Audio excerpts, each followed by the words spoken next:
اور یہی تو شرک ہے۔ چوتھی چیز میں نے عرض کی تھی دعا، الدعاء مخ العبادہ۔ قال ربکم ادعونی استجب لکم ان الذین یستکبرون عن عبادتی سیدخلون جہنم داخرین۔ تمہارے رب نے یہ فرمایا ہے کہ پکارو مجھے، میں تمہاری دعا کو سنوں گا، قبول کروں گا، اور جو میری عبادت سے تکبر کرتے ہیں وہ جہنم میں جائیں گے ذلیل اور رسوا ہو کر۔ یہ آیت بڑی اہم ہے۔ پہلے ٹکڑے میں لفظ دعا ہے، دوسرے ٹکڑے میں لفظ عبادت ہے، یعنی دعا سے عبا کرنا، عبادت سے عبا کرنا ہے۔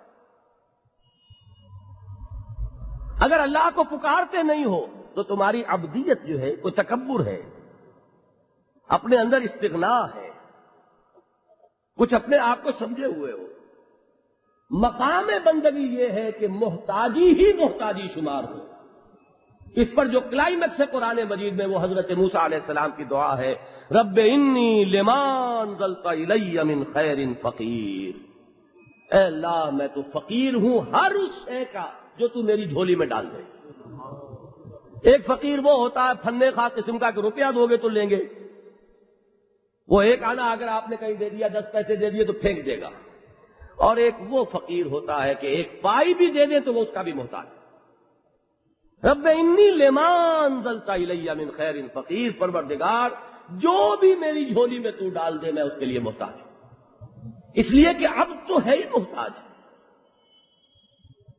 مقام عبدیت ہے ہی مقام احتیاج، سراپا احتیاج۔ استغنا تو صرف اللہ کے لیے، یہ جامع اسی کو زیب دیتا ہے۔ انتم الفقراء الی اللہ واللہ هو الغنی الحمید۔ تم سب کے سب فقیر ہو، محتاج ہو اللہ کی جناب میں، غنی تو صرف ایک ذات ہے، لہذا پکارو۔ قال ربکم ادعونی استجب لکم، بڑی پیاری مثال دی حضور نے کہ بندوں کا معاملہ یہ ہے کہ اگر ان سے تم سوال کرتے ہو تو انہیں ناگوار گزرتا ہے، اور اللہ کا معاملہ یہ ہے کہ سوال نہیں کرتے تو ناگواری ہوتی ہے۔ مجھ سے مانگتے کیوں نہیں؟ ہم تو مائل بے کرم ہیں، کوئی سائل ہی نہیں، راہ دکھلائیں کسے رہنم منزل ہی نہیں۔ یہاں معاملہ یہ ہے کہ نہ مانگنے پر ناراضی۔ قال ربکم ادعونی، حکم ہے، فعل امر ہے، تمہارے رب نے کہا ہے کہ پکارو مجھے، دعا کرو مجھ سے، استجب لکم، میں تمہاری دعائیں قبول کروں گا۔ اور جو نہیں کرتا ان الذین یستکبرون عن عبادتی، وہ میری عبادت سے تکبر کر رہے ہیں، گھمنڈ کر رہے ہیں، سیدخلون جہنم داخرین، تو وہ جہنم میں داخل ہوں گے ذلیل و رسوا ہوں گے۔ لیکن اس میں توحید کیا ہے؟ اگر اس ایک کو پکارنے نے تمہیں تمام پکاروں سے مستغنی نہیں کیا تو جاؤ پھر انہی کو پکارو۔ اللہ بڑا غیور ہے، میرا پکارنا کافی نہیں، کسی اور سے بھی کچھ پکارنے کی پھر کوئی احتیاج باقی رہ جاتی ہے، کسی اور سے بھی کوئی سوال اور کسی اور سے بھی کچھ مانگنے کا کوئی امکان رہ گیا؟ پکارو اور صرف مجھے پکارو۔ لا تدعوا مع اللہ احدا، اللہ کے ساتھ کسی کو مت پکارو۔ دیکھیے یہاں کیا ہے، مع اللہ ہے، اللہ کے ساتھ۔ وہ جو میں کہتا رہا ہوں کہ برابر کر دو تو شرک ہے، اور کسی چیز کو اوپر کر دیا اطاعت اور محبت کے اعتبار سے تو شرک سے کہیں آگے بڑھ گئی بات۔ اسی طرح ایک یہ ہے کہ اللہ کو نہ پکارا جائے، کسی اور ہی کو پکارا جائے، یہ تو ضل ضلالا بعیدا۔ ایک یہ کہ اللہ کو بھی پکار رہے کسی اور کو بھی پکار رہے، یہ ہے شرک۔ ان المساجد للہ فلا تدعوا مع اللہ احدا، مساجد چاہے یہ مسجدیں مراد لے لیجئے، چاہے وہ اعضاء انسان کے جن پر سجدہ ہوتا ہے، یہ صرف اللہ کے ہیں، اللہ کے لیے ہیں، اللہ کے ساتھ کسی اور کو مت پکارو۔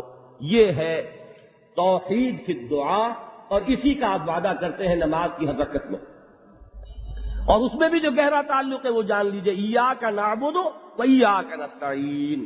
عبادت کا لب لباب چونکہ دعا ہے، عبادت کا جوہر دعا ہے، عبادت ہی دعا ہے، دعا ہی عبادت ہے۔ یہی وجہ ہے کہ فرمایا ایاک نعبد، یوں بھی کہو کہ اللہ ہم صرف تیری ہی بندگی کرتے ہیں اور کریں گے، اور مزید یہ کہو وَإِيَّاكَ نَسْتَعِينُ، اور صرف تجھ ہی سے مدد مانگتے ہیں اور مانگیں گے۔ اب یہاں ذرا ایک باریک بات ہے وہ سمجھ لیجئے۔ استمداد، استدعاء، یہ عربی کے الفاظ ہیں. استدعاء کر رہا ہوں، آپ درخواست لکھتے ہیں مستدعی ہوں، یہ تو دعا ہو گئی. استمداد آپ نے مدد چاہی، استنصار کسی کی نصرت چاہنا، استغاثہ کسی کی دہائی دینا، یہ تمام ایک ہی قبیل کے الفاظ ہیں. اس کی دو شکلیں. ایک شکل ہے باسباب ظاہری، کسی سے کوئی مدد طلب کرنا. میں یہاں بیٹھا ہوں، میں نے کسی سے کہا کہ بھائی ذرا پانی لا کے مجھے پلا دو. یہ بھی میں نے اس سے کچھ چاہا، مانگا، مدد طلب کی. استنصار، استدعاء، استمداد، سارے فتوے اس پر لگ جائیں گے. یہ جو ظاہری اسباب اور قوانین طبیعی کے اندر اندر مدد مانگنا ہے، اس کے بارے میں تین باتیں جانتے ہیں. نمبر ایک یہ کہ اس کے ضمن میں بھی جو تلقین کی ہے محمد الرسول اللہ صلی اللہ علیہ وسلم نے، وہ یہ ہے کہ کسی سے مدد نہ مانگو، حتی الامکان نہ مانگو، اپنے کام خود کرو. حضور کا اپنا مزاج یہاں تک آتا ہے کہ اگر آپ اونٹنی پر ہوتے تھے اور کوڑا اگر زمین پر گر جاتا تھا تو بجائے اس کے کہ آپ کسی سے کہتے کہ ذرا یہ مجھے اٹھا دینا، اونٹنی کو بٹھاتے تھے، اترتے تھے، اپنا کوڑا اٹھاتے تھے. اسباب ظاہری کے اندر بھی کوئی مشابہت پیدا نہ ہو جائے. یہ بھی ایک دعا ہے، یہ بھی ایک پکار ہے. لیکن یہ مزاج کی بات ہے، اس میں شرک کا کوئی پہلو نہیں. یہ اسباب ظاہری کے تحت کسی سے کوئی تعاون طلب کرنا، کسی سے مدد چاہنا، کسی سے نصرت طلب کرنا، جو کام ہمارے ظاہری اسباب کے تحت ہو رہے ہوں ان میں ایک دوسرے سے مدد چاہنا، ایک دوسرے کی مدد کرنا شرک نہیں. البتہ اس میں ایک درجہ آ جاتا ہے جو شرک خفی بن جاتا ہے.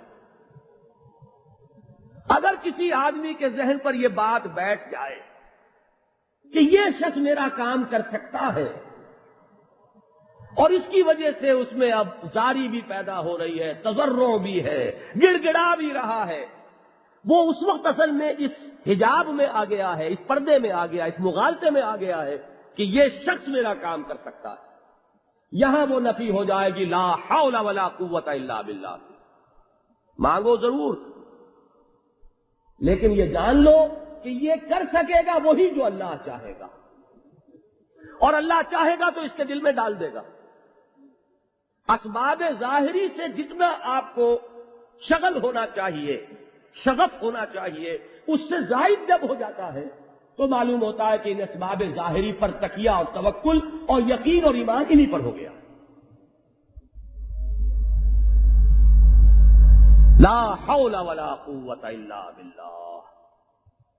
دیکھیے، میں نے وہ جو شرک صفات کی بات ہو رہی تھی، ایک بات میں اس میں کہا کرتا ہوں، بڑی پیاری رہ گئی تھی، یہاں مجھے یاد آ گئی. آپ اپنی بڑی بوڑھیوں میں ابھی وہ کیفیت دیکھیں گے، چاہے وہ شعوری ہو یا غیر شعوری ہو، کہ بچے کو دوا پلا رہی ہیں لیکن کہہ رہی ہیں اللہ شافی، اللہ کافی، پلا رہی ہیں دوا. یہ کیوں؟ یہ ہمارا وہ ایمان ہے، یہ وہ ہمارا توحیدی مزاج ہے. ہمارا توکل اس دوا پر نہیں ہے. دوا میں تاثیر ہوگی اگر اللہ چاہے گا. شافی اصل میں دوا نہیں ہے، شافی اللہ ہے، اور اللہ کافی ہے. اللہ چاہے تو بغیر دوا کے شفا دے دے. وہ شافی بھی ہے، کافی بھی ہے. اللہ شافی، اللہ کافی. لیکن ہم یہ حضور کی سنت سمجھ کر کہ اسباب سے فائدہ اٹھاؤ، ہم یہ علاج کر رہے ہیں. لیکن ایک وہ کیفیت ہوتی ہے کہ مر رہے ہیں، کیا کریں، ہمارے بچے کے لیے فلاں ڈاکٹر کا علاج ہم نہیں کرا سکتے، یا امریکہ نہیں بھیج سکتے، گھلے جا رہے ہیں صدمے کے اندر. وہاں محسوس ہوگا کہ ان کے دل میں اصل تکیہ جو ہے اس علاج پر ہو گیا ہے. نادانوں کو یہ معلوم نہیں کہ انگلستان میں بھی مرتے ہیں، وہاں سارے آپریشن ہونے کے باوجود اور سارے علاج ہونے کے باوجود موت کا علاج وہاں بھی نہیں. اور بہترین معالجوں کے ہاتھوں جو ہے غلطیاں ہوتی ہیں. امریکہ میں جو بلنڈرز ہوتے ہیں ٹریٹمنٹ کے، تو ایسی ایسی حماقتیں اسپیشلائزیشن کے دور میں ہو رہی ہیں. تو یہ نہیں ہے کہ وہ ان کے ہاتھ میں شفا ہے. جتنا کچھ تمہاری استطاعت میں ہے اتنا کر گزرو، اس کے بعد جانو کہ اللہ کے ہاتھ میں شفا ہے. اللہ ان وسائل کا محتاج نہیں ہے، معاذ اللہ، وہ کافی ہے، جو کرنا چاہے خود کر سکتا ہے بغیر کسی سبب کے، اور اسباب بھی ہوں گے تو ان میں بھی تاثیر تو وہی ڈالے گا تو ہوگی، ورنہ کسی سبب میں کوئی تاثیر اپنی ذاتی نہیں۔ لا فاعل فی الحقیقت ولا مؤثر الا اللہ۔ اسی طرح جب آدمی گڑ گڑاتا ہے کسی کے سامنے، اپنی عزت نفس کا دھیلا کرتا ہے، اپنے آپ کو اس کے سامنے ذلیل کرتا ہے، یہ سمجھ کر کہ بس اسی کے ہاتھ میں میرا خیر ہے یا میری شر ہے یا یہ میرا کام بنا سکتا ہے، وہاں وہ شرک خفی کی آمیزش پیدا ہو جاتی ہے، ظاہری اسباب میں بھی۔ باقی رہ گیا امداد اور استدعاء اور استغاثہ اور استنصار، یہ ساری جہاں ظاہری اسباب سے بالا تر کا معاملہ آ گیا وہ کل کا کل شرک ہے۔ نہیں پکار سکتے کسی کو، نہ کسی ولی کی روح کو پکار سکتے ہو، نہ کسی نبی کی روح کو پکار سکتے ہو، نہ کسی فرشتے کو پکار سکتے ہو۔ دیکھیے جائے ایک باریک مسئلہ میں آپ کو سمجھا دوں۔ ایک رائے یہ ہے، ہمارے ہاں صوفیہ کے ہاں یہ رائے بڑی عام ہے، شائع ہے، پھیلی ہوئی ہے۔ وہ رائے یہ ہے کہ اولیاء اللہ کی روحیں انتقال کے بعد ملائکہ کے طبقہ اسفل کے ساتھ شامل کر دی جاتی ہیں۔ ملائکہ جو ہے وہ اللہ تعالیٰ کی جو یہ عالمی حکومت ہے اس کے کارندے ہیں، سول سروس ہے اس کی، فلاں آرڈر ہے اس کو ایگزیکیوٹ کرنے کے لیے فلاں فرشتے کے حوالے کر دیا، حکم اس کا ہے، یفعلون ما یؤمرون، وہ کرتے ہیں وہی کچھ جس کا انہیں حکم ملتا ہے۔ تو ملائکہ کے طبقات بھی ہیں، ملائکہ اعلیٰ، ملائکہ مقربین، پھر وہ ساتوں آسمانوں کے ملائکہ، پھر ملائکۃ الارض ہے۔ تو وہ ملائکۃ الارض جو ہے وہ طبقہ اسفل ہے، سب سے گھٹیا، سب سے نچلا۔ وہ جو لگے ہوئے ہیں یہاں اللہ کے احکام کی تنفیذ میں، تو ایک رائے یہ ہے کہ اولیاء اللہ کی ارواح کو بھی ان کے انتقال کے بعد ملائکہ کے طبقہ اسفل میں شامل کر دیا جاتا ہے۔ انہوں نے بھی جوائن کر لی سروس اللہ کی، کوئی حرج نہیں۔ اب اس میں یہ جان لیجئے کہ یہ بات ہے یا نہیں ہے، میں اس سے بحث نہیں کرنا چاہتا۔